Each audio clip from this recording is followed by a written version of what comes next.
Merhaba arkadaşlar, Amigurumi eğitimimize hoş geldiniz. Amigurumi, Japon kaynaklı bir sanat olmasına rağmen tüm dünyaca benimsenmiş, sevilen ve ilgi gören bir çalışmadır. En önemli özelliği tamamen el emeği olup sağlıklı ve organik olmasıdır. Amigurumi'ye ilişkin çok fazla kaynak bulunmaktadır. Ancak bu kaynaklardan faydalanmak için temel seviyede bir eğitime ihtiyaç vardır.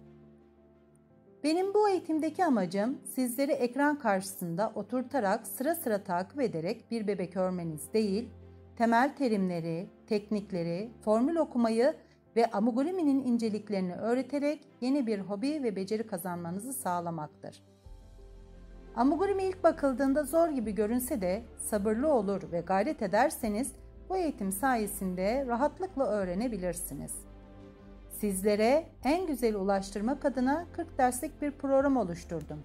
Alanda çalıştığımdan kursiyerlerimin nerelerde takılıp sıkıntı yaşadıklarını dikkate alarak ve sistemli bir şekilde aşama aşama bu kursu hazırladım. Sizlere tavsiyem dersleri sırasına uygun olarak takip edip kursu bitirmenizdir. Kursun faydalı ve sizi mutlu edecek bir eğitim olmasını diliyorum.